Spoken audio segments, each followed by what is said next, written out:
Disclaimer. The views and opinions expressed on Nerd Talk do not reflect those of Anime Herald. Due to strong language, listener discretion is advised. Now sit back and enjoy the show.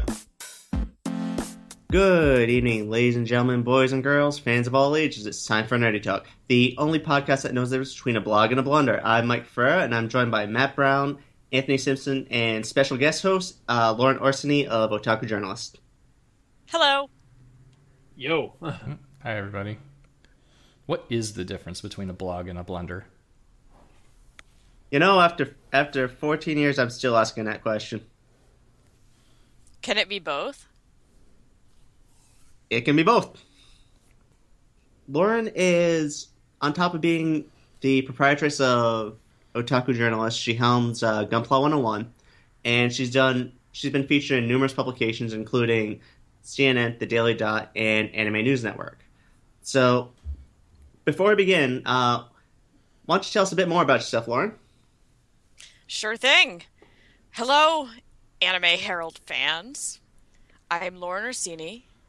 I call myself an otaku journalist, which to me means a journalist who uses my geeky passions in order to make my reporting more interesting and more informative. So I've written about Otakon for Otaku USA. I've written about Homestuck for CNN. I wrote about furries for Forbes. Right now, I've been writing about technology for ReadWrite. And as my editor says, I take things that everyone else finds boring and make them interesting with sheer enthusiasm.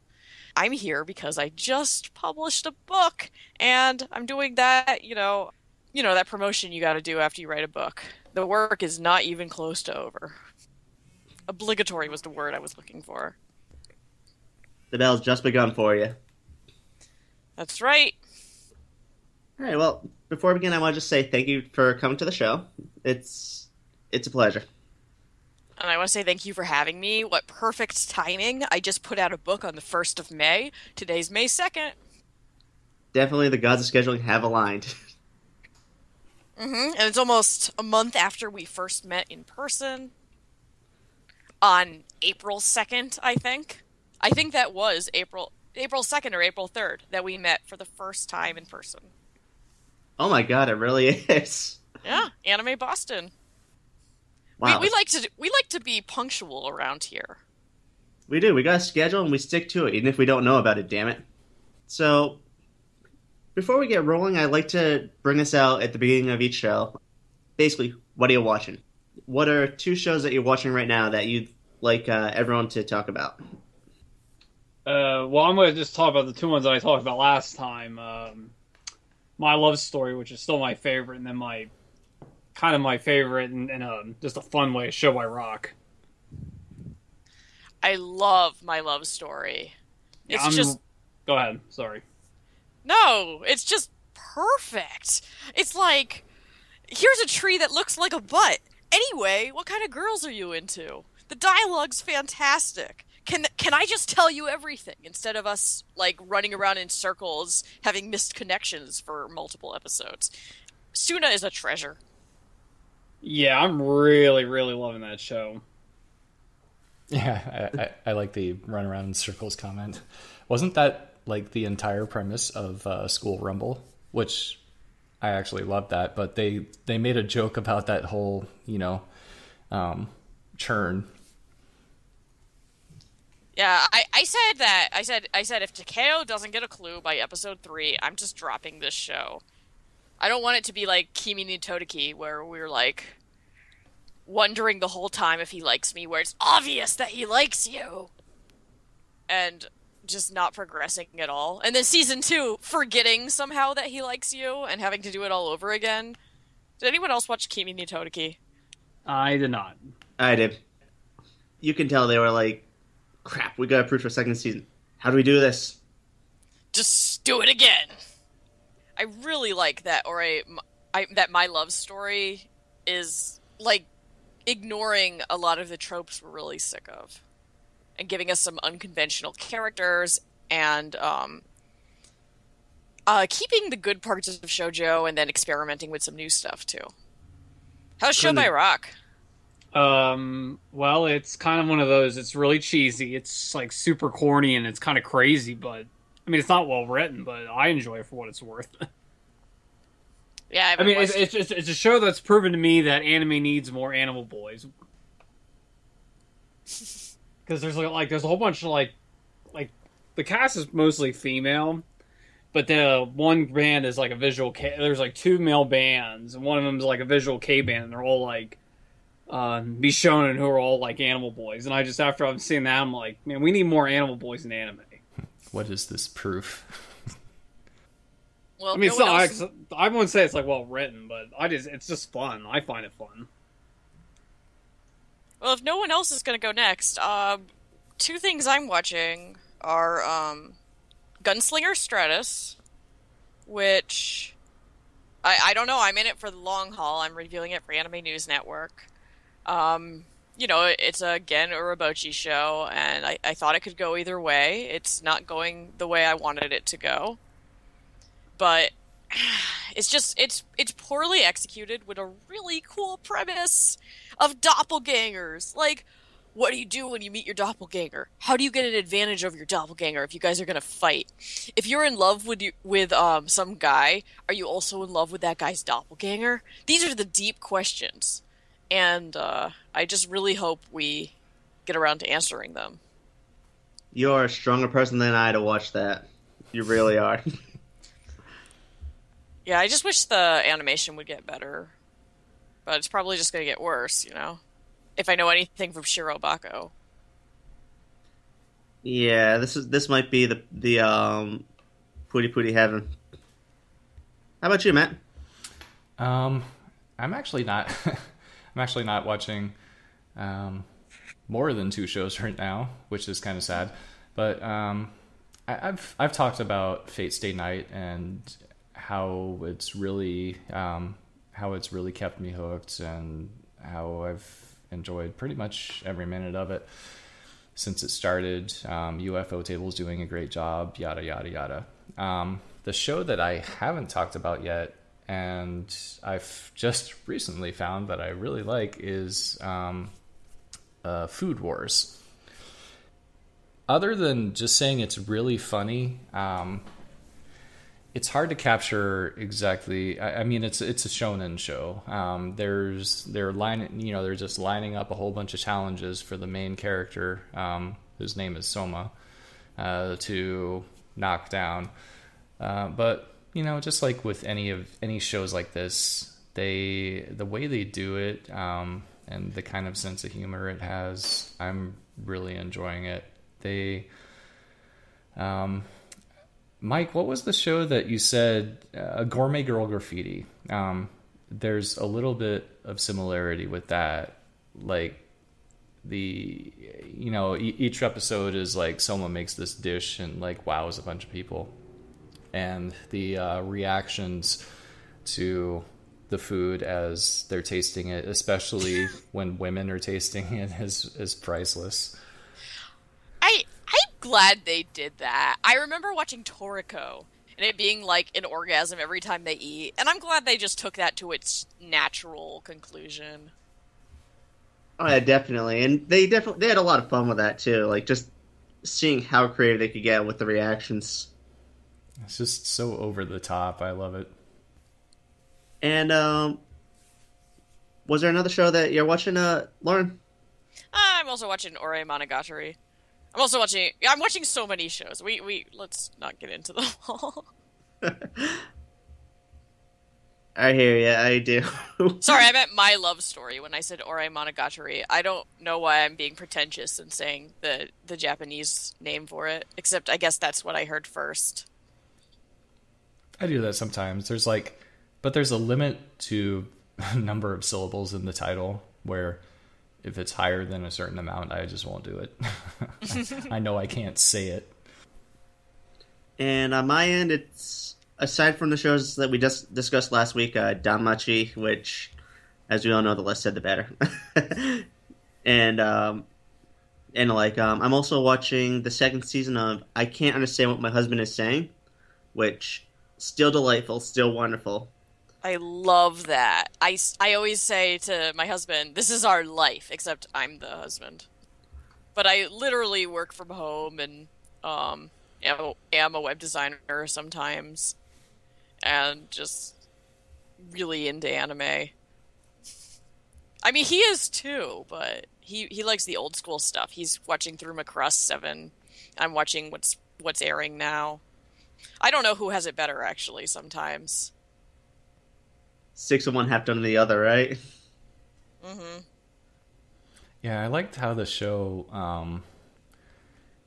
I like how Kaoru, the wife in the show, always winds up being like the subject of her husband's fantasies, and he or she doesn't even understand his reactions. It seems like it's great, just the way they set it up. Yeah, it's a clever little show. It really is. What was Don Machi again? Was that the dungeon thing? Yeah, is it wrong to pick is up it- girls? Yeah. I definitely had a few words to say about that last time. So did I. Mostly about Hestia, but Oh man, when when episode goes live, they're gonna firebomb my house. don't worry, they're going to target me too. All right. I mean, hey, like I said, hey, I yell against Hestia. Sound like an old man yelling, "Get off my lawn!" So, I'm sure my house will be firebombed too. Fair enough. All right, as we mentioned earlier, Lauren released a new book, Build Your Anime Blog, How to Get Started, Stand Out, and Make Money Writing About What You Love. Lauren, why don't you tell us a bit about the book and what led you to start writing it? Well, I'm a writer and I'm also, I mean, I'm a reader first. So when I set out to write my own, to start a blog, I was reading, all the big sites and some of the books that these people wrote, like Darren Rose of ProBlogger.net. He has a book on blogging.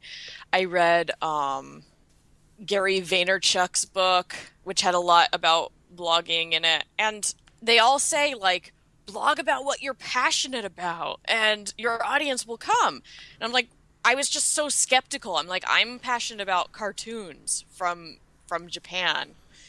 Who is anyone going to actually take me seriously? Am I going to be able to create a career as a writer while doing stuff like this? And I guess fast forward about 6 years, I have managed to do that.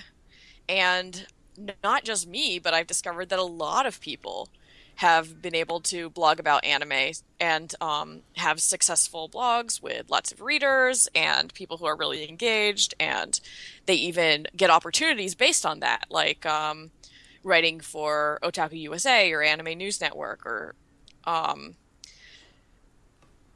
making money off of affiliate links through Amazon or through Right Stuff. May their affiliate program rest in peace. But I kept hearing about all these success stories, and I thought, I'd like to write a book on this, but I don't know if anyone even cares. So I did a poll for my readers, because as soon as I wrote Otaku Journalism, I was like, oh, I want to write another book now. And I said, if I wrote a book about one of these 5 things, which one would you be most likely to buy? And by a long shot, it was a book about anime blogging. So I'm like, okay, people care. But I'm not the end-all be-all on anime blogging. So I'm going to find 12 other people who are also amazing anime bloggers. And I didn't want that to be my decision either. You see a pattern here. So I asked my readers once again, who are some bloggers you enjoy reading? What are some blogs? And I'll interview the people who get results in this poll. So they listed a bunch of people, including Mike of Anime Herald. I noticed that like a lot of these people are blogs I read and people who I am friends with, and I think it's because I mention them on my blog a lot and they mention me on their blog. So we have a lot of reader overlap, and that's why it turned out that way. But anyway, that was 2 months ago that I decided to do this. And so I scheduled 12 interviews as soon as I could and just started hammering out this book. I learned from my friend Nathan Minmay, and by saying that, I have to give you a link to how to actually spell his name because it is not spelled the way I just said it at all. But he can write a Kindle book in like 2 weeks and just put it out. What's great about Kindle publishing is it's just so easy. And you don't have to worry about working with a publisher. You just need to know some HTML so you can format it and put it up there and make sure there's no typos or any errors. So you can really just come up with an idea for something cool and put it out really quickly. So that's how I was able to come up with an idea 2 months ago and put out a book yesterday. And that's the story of Build Your Anime Blog. Very cool, very cool. And I couldn't help noticing you mentioned a couple of fairly prominent names, particularly Darren Rose and Gary Vaynerchuk, or Gary V, as a lot of them know. And I noticed that in your book there are definitely some callbacks to their style of writing. Do you feel that their overall tone, their style, and even their content were an influence when writing this up? It's been years. It's been 5 years actually since I last read either of their books because I was reading them like right after I started Otaku Journalist. But I guess since then it has continued to influence my writing. Um, I guess as a journalist, one of the things I'm proudest of about my writing is that I can like mimic a style. In order to write for different places, editors want my writing to conform a certain way. I am really a big proponent of developing your own voice. But I guess if you're gonna borrow style from people, it's best to learn from the best. So I wasn't really directly thinking, okay, I'm gonna channel Darren Rose and Gary Vaynerchuk with this. But I mean, they did write very good books on blogging, so I'm glad that my book reminds you of theirs. I could definitely see the influence there, so yeah. I know you mentioned that you crowdsource a lot of what went on, like from the topic to the actual interviewees. Was there anyone that you want to really speak with that you didn't get the chance to, either the stars in the line or it wasn't something that the readers wanted to see? Yeah, I really wanted to talk to Emily Rand, also known as AJ the Fourth, but we couldn't get a time to talk to each other within my limited window. She writes for well, I mean, her personal blog is For Me in Full Bloom, so we'll just put it at that. And I also wanted to talk to Ogue Maniacs, but that didn't work out either. So actually, and I mean, all the time I'm discovering new bloggers that I wish I could have included in the book. So maybe I'll have to like put out a second edition with like 12 more. There's just so many amazing bloggers out there, and I learned so much even though I've been blogging for years, just talking to them. It was such a learning experience for me. Yeah, one of my big regrets about the book is there are not very many women in it. There are 3 women interviewed. Everyone else is a guy. I didn't get any non-binary people.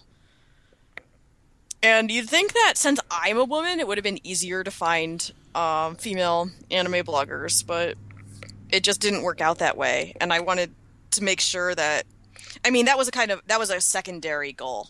And firstly, I wanted to get the bloggers that my readers were interested in, and the bloggers who deserved it and who had merit. I'm kind of with you on that one. I can't really think of too many. Oh, I'll say it this way. I think the female bloggers whom I read a lot still and respect are all in like the manga sphere. And a lot of female anime bloggers are in like group blogs, and I really tried to stay away from if I did group blogs, I only talked to the founder. That was my biggest regret about the book. Yeah, buy my book. Here's my biggest regret. Well, since you just said your biggest regret, what would you say is the one thing that you're like really proud of with the book. I'm really proud of how quickly I put it together. It's just, I had to transcribe all these interviews by hand. I didn't use Mechanical Turk or anything like that. So I would talk to somebody on Skype. And, well, I'd give the blogger some questions in advance so they could really think them over. Then we'd set up a Skype date. I'd ask them all the questions while recording it in GarageBand as a podcast on my Mac. Then, before I did the next one, just to keep it fresh in my mind, I would listen to that again. And if the recording was 45 minutes, it would take me double that to transcribe it. And so I would just be sitting there trying to write it up. And then I would give that back to the blogger to be like, do you see anything that you think you didn't say or that you'd like to reword? And that was definitely the most labor-intensive part of the book.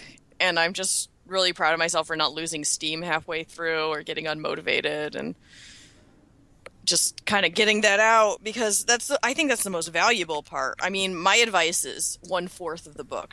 25% is just me being like, oh, well, this is how it worked for me, and this is what I do. But it's not like this for everyone, and I think the other 3/4 of the book really drive that home. And if I hadn't done 12 different interviews, I don't think the book would be half as useful to people as it is. One of the things that I see really often in how to blog materials, and I believe your book says it too, is how you want to choose like as narrow a topic as possible, and you don't really want to venture outside of it. I noticed that you also talk a little bit about your your primary blog is Otaku Journalist, and then you developed this other interest in doing Gundam models, and now you have a blog about that. At what point, when you have competing interests like that, do you choose to split apart your publications for those? Yeah, this is a really fascinating subject, and one I'm really interested in. You'll see a lot of it in the interview I did with Charles of Beneath the Tangles, because both he and I have done the not very recommended thing of combining two niches into one blog. Mine is anime and journalism, his is anime and Christianity. And neither of them are things where people are like, oh yeah, those two totally go together. So we've always really connected on that point. And for me, those niches seem extremely narrow, but for me there's a lot I can talk about within that. What I say in the book is that a blog is never going to capture your entire personality. You are a person who is very complicated with many facets. You are amazing. Don't try to squeeze that all into a blog. It'll never happen. So you just need to think about what are some things that I want to surface that I think readers will be very interested in. The thing that happened with Gunpla 101 isn't that it became such a huge interest of mine that I'm like, I must start a new blog where I can write about this all the time and nothing else. What really happened was that I had been writing about Gunpla occasionally on Otaku Journalist, and those posts were getting tons of hits. And the affiliate links in them were performing extremely well, like hundreds of dollars a month. And I said, okay, this needs to be its own thing. This is a business now. And so really that's what happened with Gunpla 101. It's not that I'm just deeply passionate about Gundams. I mean, I do like them a lot. And I mean, what I'm passionate about involving Gundams is that people are really pretentious about them sometimes. I've seen blogs that are just making fun of beginners Gunpla models and like being like, oh, look at this crap. And I think that Gunpla is for everyone. So that's really the thing I'm most passionate about when it comes to that blog. But what it was about was it wasn't thinking about my personality. It was thinking about the readers and what would best serve my readers, especially the ones who are just really into Gunpla 101, the post. Sometimes it hurts how much Gunpla 101 is growing compared to Otaku Journalist. But this is what happens if you pick two topics and therefore make yourself doubly niche. Otaku Journalist will never be like a huge blog with a huge following. Gunpla 101 might. It's getting more and more gigantic all the time. So this is a real roundabout answer to your question. But I think what I'm trying to say is you do want to have a niche that you stick to, but you don't want it to be too small if you want to have a lot of readers. Like, making it about anime and journalism might not be the best idea if you're looking to be America's next top blogger or something. But if it were just about anime, that gives you a lot more room. Yeah, and then, of course, like, about the personality thing, like, I like to paint. I am really active in running, especially since sports anime. I'm not even kidding. I joined a running club after sports anime and started competitive running. And, like, this is stuff you, like, will never hear on Otaku Journalist. Well, I guess, like, the sports anime part you might hear about. But it's just, if you write about everything, your blog becomes about nothing. It becomes just, a personal blog. And you just really need to think about who you're blogging for and what your blogging goal is. And if it's really for readers, it will stick to a niche. And if it's really for you, it will just cover whatever you're interested in at the moment. Although I can think of a particular TV show that was expressly about nothing that did rather well. Oh, that's true. I kind of a follow-up question. I'm curious. I've seen kind of the same advice when it comes to running fan pages or Twitter accounts. And I'm kind of curious how you feel about that. I mean, it doesn't look like you split up your Twitter presence, or if you do, I'm not aware of it. I really should. I have a Gunpla 101 account now, and I used to have an Otaku Journalist one, but I mean, Otaku Journalist is just me. And that's correct. I mean, if I look at my Twitter analytics, like 90% of my followers follow me for technology. They follow me for my day job. All this anime stuff is just confusing them and causing people to unfollow me. And I don't even care. Twitter's fun. I joined Twitter with the stupid name Lauren in Space when I was 21. It was on my 21st birthday that I joined. And I thought Twitter was just this fun little thing that me and my friends could do. I had 7 followers. And Twitter has become this, like, this corporate thing where it's like in my contract that I need to tweet about things for work. Though I usually use the work account. But, oh my god, I did the most embarrassing thing.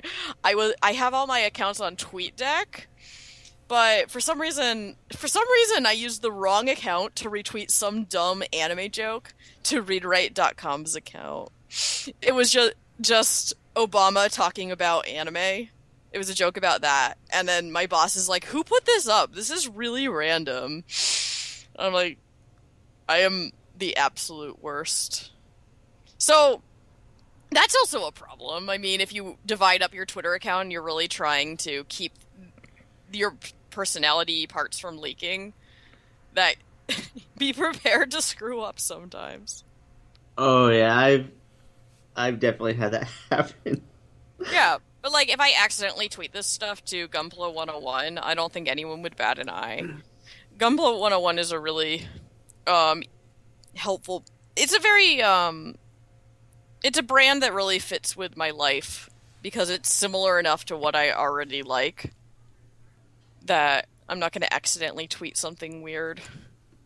Like, I don't know what I would tweet. Gunpla sucks or something. I don't know. I mean, that's just not going to happen. I mean, it really just depends what your goals are. Because I don't want to tell people that there's one right way to blog, because I did just interview the bloggers behind 12 different blogs, and they're all like, saying things that I totally disagree with. Like, some of them are like, never use Amazon affiliates. I make like $400 a month on Amazon affiliates. They're like, I've never made a cent on that. Go to Google AdSense. You'll make hundreds. I'm like, all right, I've never even made a penny on Google AdSense. Just different things work for different people. So I think you should experiment. Like, I used to have an @Otaku Journalist Twitter that I used for just Otaku Journalist stuff. And that didn't work for my life, so I stopped doing it. I used to have columns that I no longer have on Otaku Journalist. I noticed that a lot when I interviewed people, that sometimes they would have columns, get rid of those columns, start new columns. Blogging is about, like, constantly reinventing and figuring out what works for you, what works for your readers. Any new thing you try could be that big thing that readers just latch onto and helps you make a name for yourself. Absolutely. Absolutely. Since you mentioned it, you just said there are columns that you did do that you used to maintain that don't anymore, and so on. Is there something that like a type of column that you'd like to return to in the future, or? Yeah, something I'm working on is, like, trying to put the journalism back in Otaku Journalism.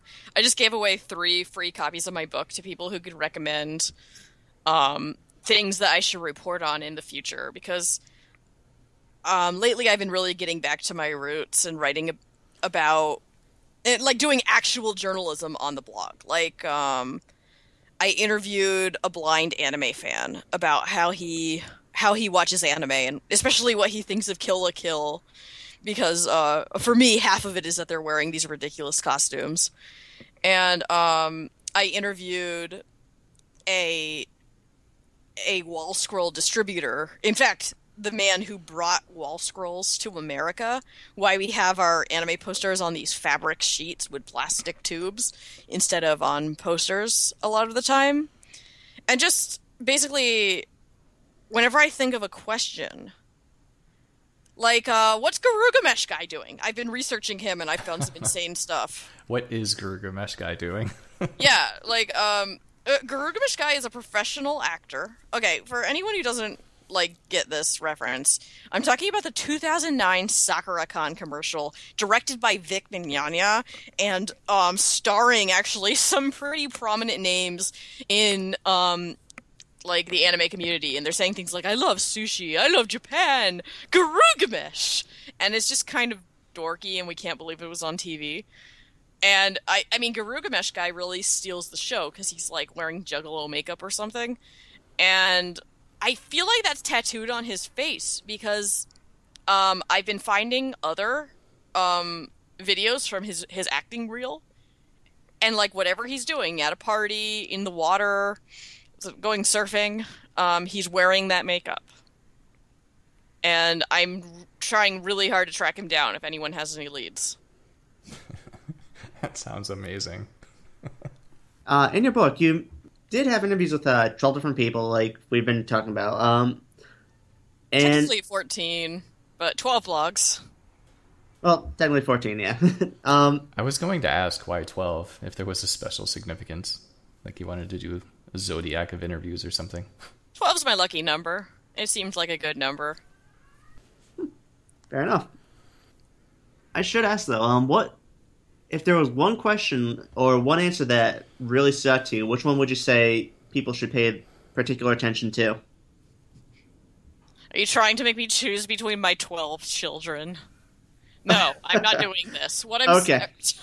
I'm not doing this question because I don't want to, like, single people out as, like, well, this guy's way better than this girl or anything like that. I mean, there's something worth looking at in all the interviews. Whenever I'm interviewing as a journalist, either for my day job or for my blog or just for this book, I never finish an interview before I have, like, that click moment where something just clicks in my mind. I'm like, yes, this is the quote I was looking for. And now I can end the interview. I can keep going because I got momentum, or I can end the interview whenever because I have what I need. And I never end an interview before I get that moment where it's like, yes, that is super interesting. That is what I want people to know. That is the heart of this interview. I wrote about this in Otaku Journalism, actually, in the chapter on interviews. I don't even remember what chapter it is. I think chapter 4. Like how to find that aha moment where you know Mm. the interview's over. But for now, I'll just be super vague, so you have to buy the book. That was an interesting book. I really did adore the whole conversational style mixing with these like almost short story segments. What led you to go with that direction? The fiction in Otaku Journalist? Yeah, Journalism? Yeah. All the fiction segments are named after my friends. They have nothing to do with my friends, but I just thought, I'll talk about a guy named Patrick who really screwed up in the ethics section, and that's named after the Patches, actually. Though, as far as I know, the Patches is a moral, upright, upstanding individual, and actually the ethical conundrum is based on my journalism career. Uh, I just like writing fiction. I thought it brought you more into the heads of young otaku journalists and saw what it was like.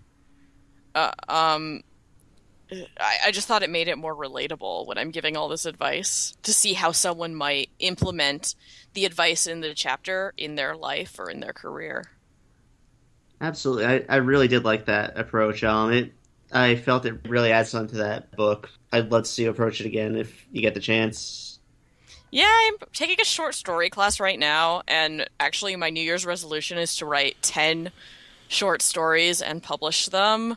I've written 3 of them, and I feel like they're all crap, but the name of the book is Fan Fiction, and they're all short stories about, like, just taking place at conventions. Like, one of them is about a snobby voice actor who gets attacked by a fan he made fun of with a gun.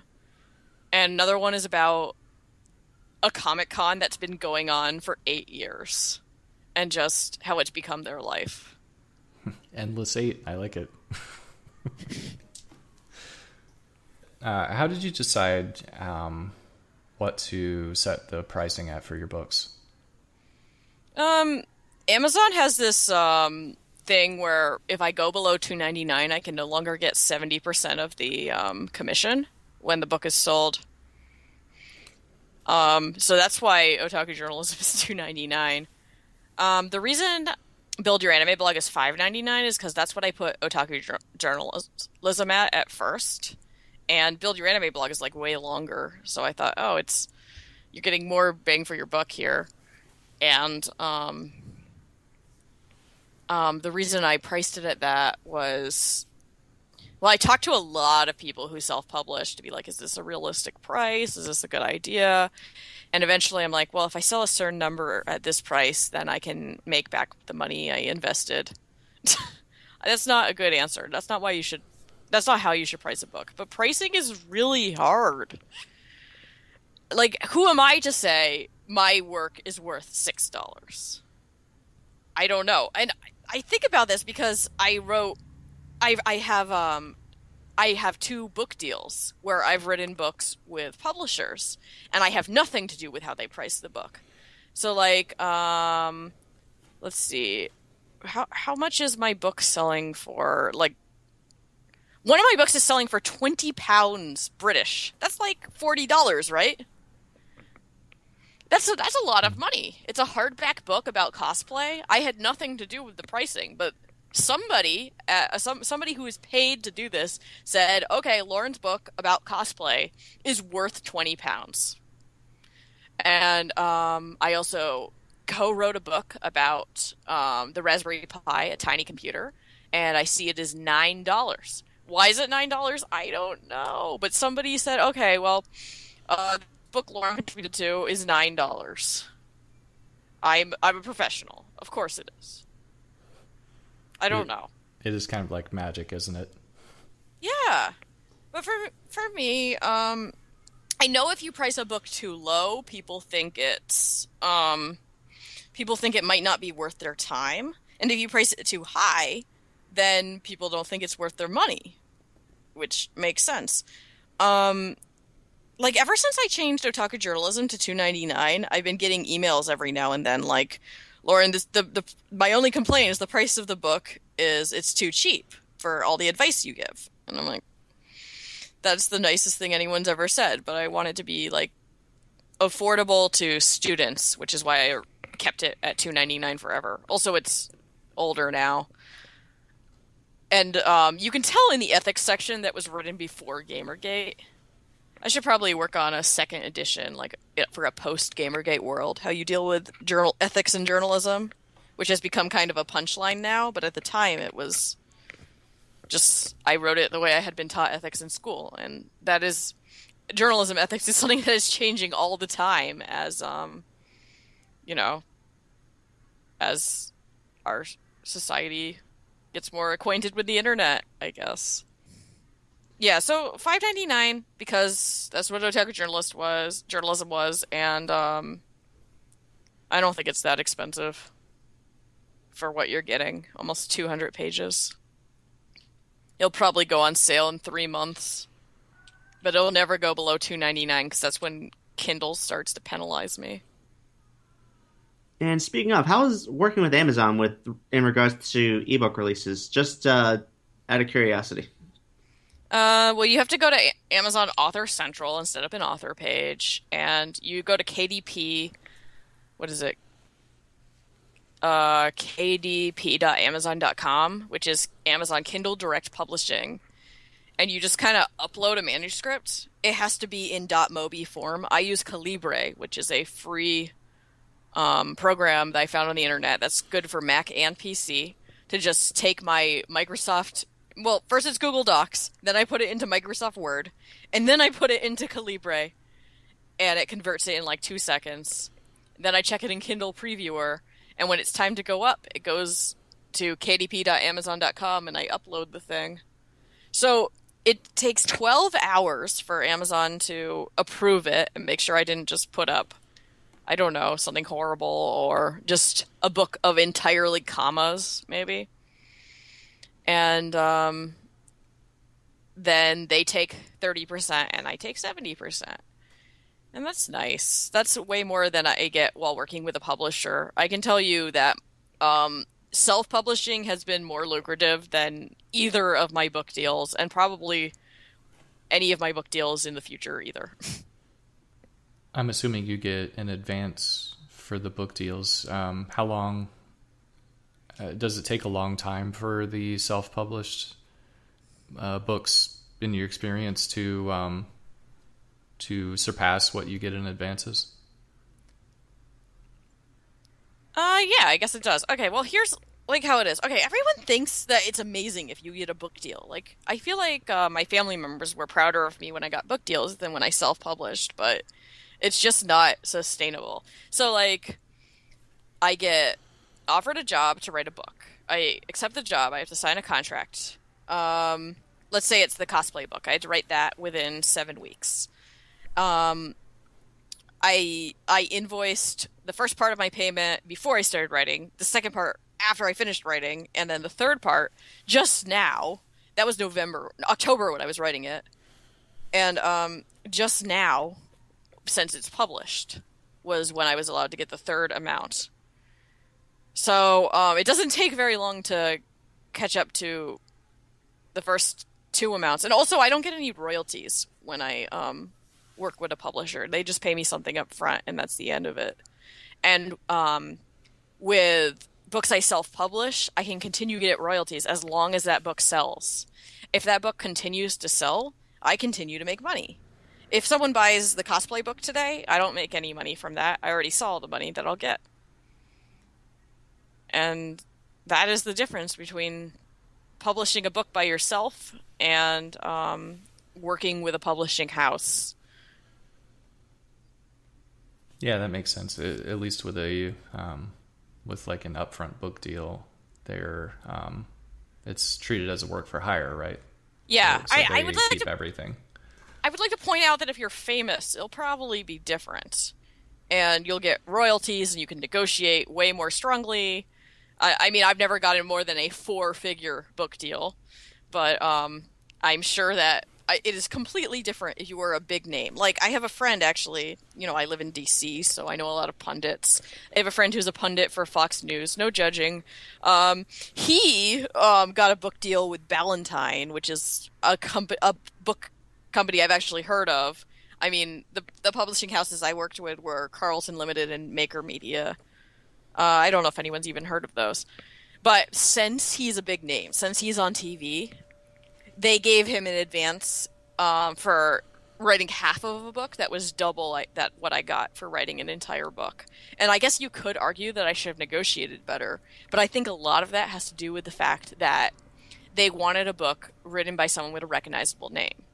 So if you're not famous, I say self-publishing's the way to go. I feel like we don't talk about this stuff, frankly. I like talking about money and stuff because I think I like transparency. I mean, as a journalist, I like revealing the truth to people. I always thought that once I got a book deal, my life would be complete and I would be a successful, famous author and everything's amazing, you know? Does sound nice. Yeah, but nothing has changed in my life. I am a few $1,000s richer. Do you have any, well, it's been 10 minutes. Do you have any ideas of your next book? Well, I did tell you about that fiction one. Maybe it's time to really devote myself to fan fiction, the book of short stories. I don't know if anyone would even be interested in that, and I don't even know if I'm a good fiction writer. You know, I majored in creative writing. That's my BA is in creative writing, but I've been professionally doing nonfiction writing ever since. And if you don't work a muscle, you lose it. So it could be all crap. But I mean, I guess with self-publishing, it doesn't matter if it's crap. I can still put it up on Amazon. But I'm going to try really hard and not put it up until it's ready. But I don't know if anyone listening has an idea for something they'd like to know about that falls into my expertise. I would like to write another nonfiction book, especially a journalism-heavy one, where I have to interview a bunch of people. What are you guys going to write books? I'm the one writing all the books. What do you get off your butts? Write some books. Well, I've been sitting on a few ideas about that. I just haven't had the time. Yeah, I'll stick to writing about anime, but Oh, Anime book, got it. I've been kicking around a few ideas though. I've been thinking about of all things, an anime 101 type thing, like the absolute basics of anime. Because while anime is getting more accessible in this day and age, I still find that there is that barrier to entry, and the more we can do to lower that, the better we could be, I think. I feel like it's more that there's a lot of landmines that you want to avoid before you become better inoculated. That too. Mm-hmm. Oh yeah, so that's my idea. I think that has a lot of promise. Now set aside 2 months. Yeah, that's the hard part. But yeah, you know what? How about this? We make a deal. Mm-hmm. I will have this done by the end of the year. Okay, and I will have my short fiction done by the end of the year. Deal. We gotta do another podcast, check in, see what our colorful excuses for not doing it are. Or, miracle upon miracles, we actually did it. Wow, there was like a lot of anime during this anime podcast. Yeah, but it worked out for the best. So, yeah. Honestly, I like when we go in this direction now, because, like you said, it's kind of talking about the things that... No, but it's cool because, like, that's what I liked about interviewing everyone. They said I don't always get a chance to talk about this. Everyone just asks me about anime. Exactly. It's like it's a chance to really kind of stretch your legs a bit and talk about other fascinating things, you know? Mm-hmm. It seemed like through the interviews, there was a common theme of, top 10, top 30 lists being like the most popular things on some sites, and it almost seemed like the interviewee felt guilty about that. What are your feelings about list posts? They're a good way to organize your thoughts. I don't like to overuse them. I don't like I don't use GIFs in my lists. I'm not very BuzzFeed. I guess I'm not cool anymore. So you don't have a separate page for every entry in the list. I mean, like, sometimes I use lists to organize my thoughts, like 7 questions to ask in order to write a helpful anime review. It also signals that you'll get 7 different pieces of advice. I don't know, lists are okay. That's really what the book is about. There are so many ways to get to success. Absolutely. Yeah, and you never really know what your most popular pieces are going to be. Like, No, you just have to write them. I know you mentioned a couple of times where, you had a reasonable suspicion that it was going to be popular because that's what people were talking about, and that's actually seems like really good advice. But yeah, just from our experience too, Mike and mine, and I'm not sure about you, Anthony. The things that wind up being popular, sometimes it's like, huh? Yeah, in the book I listed like my 5 top posts and why I think they did well. But I'm not going to give that away. I did notice though that you did kind of touch on certain topics, like say SEO and things like gang setup and the like. But is there a publication that you would really refer people to, like if they want to say learn more about how to optimize for Google or something like that? There's a lot of like free resources on ProBlogger about SEO and stuff. I mean, you could really go far down that SEO rabbit hole. I was looking into like optimizing Gunpla 101 and it got so like spammy and weird. I don't like that internet marketer stuff. Yeah. It really depends how far you want to go with things. Fair enough. I think there's maybe a handful of common sense things you can do, but otherwise I would agree. It's like you can really, really go crazy with that stuff. And at that point, it's like... You need to think about who you're helping, too, because I remember reading about like a way to make a website that does really well in Amazon affiliate sales, but it doesn't really help people. It's just you're accidentally tricking people. You're intentionally tricking people into clicking on things. And it just doesn't sit well with me. And it's like a 1-page site with a little bit of advice about choosing an HDMI TV. Yes, the infamous one-pagers. Yeah. Yeah, They do so well in the Google rankings, and I'm so mad. Thankfully, Panda's knocking a lot of those down. But yeah, hopefully one day I'll be to the point where content it really is king. Yeah, and then there's the link jackers. Hey, here's this link. Look at my ads. Yeah, it's been... Well, I don't know. I have Eskymet on my WordPress blog, so fortunately I don't have to deal with that very often. Oh, I just made a sale! Woohoo!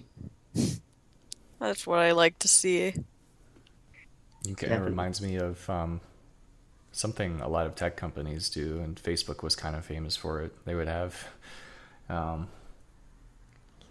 like an audible ding whenever a new person signed up for their service. Oh yeah, I went into my company's headquarters in San Francisco. Not my company, like one of the companies I work for, ReadWrite. They have a gong that the salespeople hit whenever they make a sale.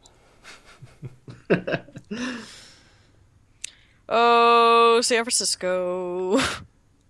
It's kind of amusing for a while, I can imagine, but when there's a very fine line there. Like if you start getting even remotely successful, you're like, stop it, just stop it. I swear to God, if someone hits that gun one more time. Another thing I noticed while going through your book was that it seemed like there were sort of 2 camps as far as scheduling blog posts or keeping up a schedule. Like some of them were very I don't want to say anti keeping a schedule, but they were like, we wind up having irregular postings, but it's not like every Tuesday and Thursday. It's just, a couple a week sometime. And then there's others that were like, no, I'm posting on Tuesday, even if I'm in the hospital. I found that interesting. Yeah, I've been so bad with my schedule lately too, because, well, I don't know, I was working on the freaking book. I should have gone on hiatus or something, but I didn't. Yeah, that was one thing that I noticed as well, though. It's kind of interesting to see how the various quirks in people do start to come out when you talk about things, especially not only scheduling but compensation. I know there are some where there were people that are like, I would never even think about monetizing the blog and stuff like that, which really struck me as kind of fascinating. Monetizing seemed to be a topic that nobody really wanted to talk about because it didn't, at least in several cases, it seemed like it didn't go that well for them. It's very contentious, and making money is a very personal thing. I like talking about it, but I don't know. My husband's always telling me I talk too much about money. Not like I'm too open about my finances, and I'm like, well, people should know. People probably think I'm rich and successful, and I'm not. And yeah, but sometimes it's because it didn't work for them. Sometimes it's because it did work for them, and they feel a little guilty about it. And sometimes it's because making money just doesn't work with their goals. I liked what Reverse Thieves said. They're not interested in monetizing because they don't want to feel indebted to anyone, and they think that making money would, getting donations. I don't know. Elaine's comment was really funny. He's like, oh, got another $1 on the Patreon. Time to review Milky Holmes. And, just having to do things he didn't want to do. I really like affiliate linking because I don't feel required to write about anything. I just kind of subtly put in some affiliate links.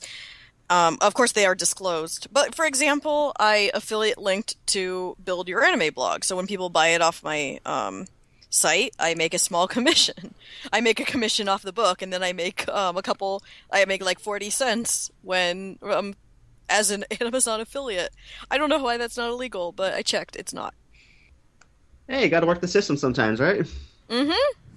I mean, it's allowed. It is allowed. What kind of country would this be if you couldn't get paid twice for one thing? Well, it's kind of like, well, no, I guess it's not the same thing. But artists get royalties from their album sales, but then they also sell it themselves. But that's not really the same thing. Anyway, I'm going to shut up. That's cool. All right, for our last question, this is probably the most important one. Where can people get your book? People can get my book in the Amazon Kindle store. Now, I've been asked, do I need to have a Kindle in order to get it? No, you absolutely don't. I don't even own a Kindle. All you need to do is download the free Kindle app for Windows, PC, for Windows, Linux, or iOS. You can also get it on a Windows phone, an Android phone, or an iOS phone. You can get it on any kind of tablet as well. I mean, they pretty much have it for anything.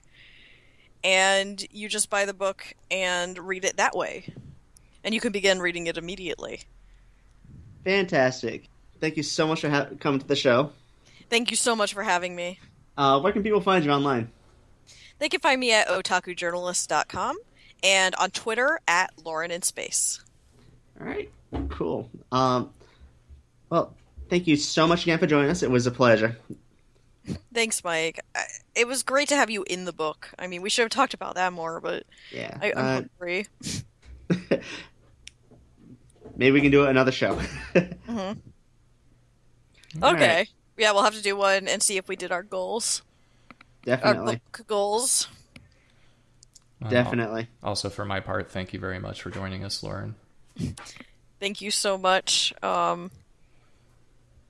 Matt. That was Matt, right? Yep, you got it. Okay. Yeah, dude, thank you for joining.